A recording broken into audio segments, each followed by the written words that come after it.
there's more to do than gambling. With bike and motorcycles. Good day everyone. This is Alvin J. Agpawa again. And welcome back to my advocacy vlog.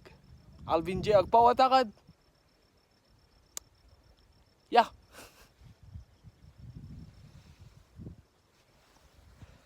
Hello guys.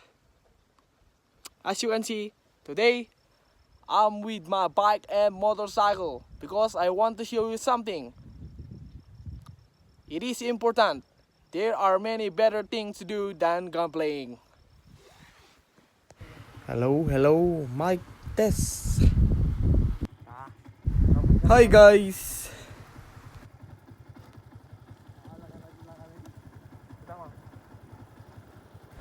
And welcome back to my advocacy vlog.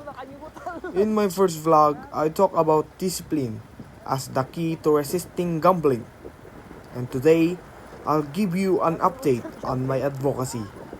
This time, I'll take you with me on my ride to the mountain. Riding a motorcycle to the mountain is like life.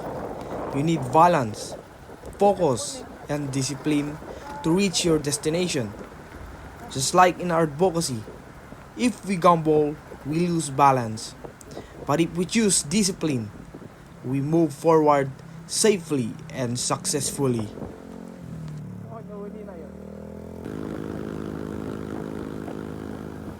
Instead of wasting money on slot machines or cards, I'd rather fuel up my motorcycle and explore.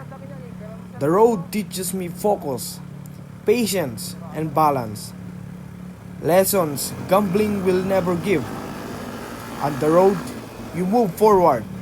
In gambling, you only go in circles.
So guys, since then, I have been continuing my campaign by spreading awareness to my classmates, friends, and community. I've shared posts online, talked to peers about the dangers of gambling, and encouraged them to choose the healthy habits and disciplines instead of using online gambling and risky temptations. One concrete yeah, One concrete step I've done is connecting my advocacy with my lifestyle. In strength training, I show that disciplines pays off. Results are earned, not gambled. I have also started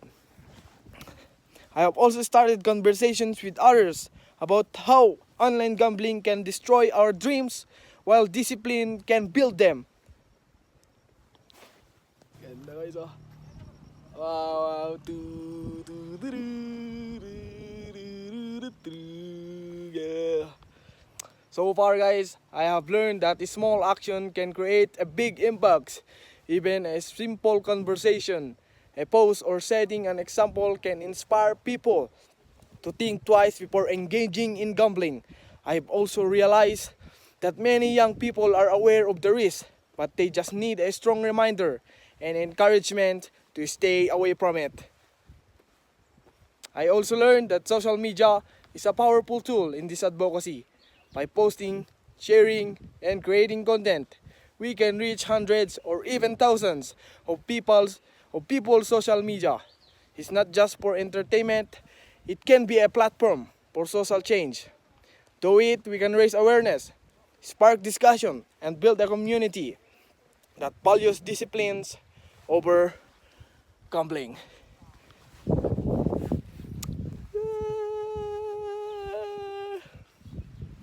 And to you watching this, I encourage you to keep learning, keep sharing, and keep choosing disciplines in your daily life. Be the change, because even small steps matter in building a strong generation.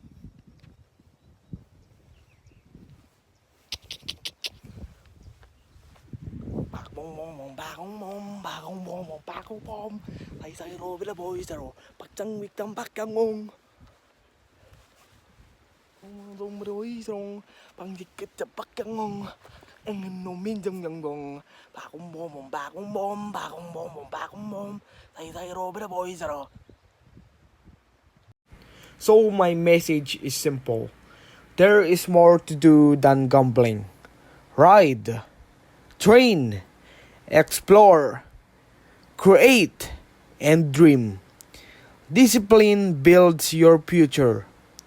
Gambling destroys it. This is Alvin J. Agpawatakad, reminding you to always choose the road of discipline over the dead end of gambling. We still have more roads to conquer.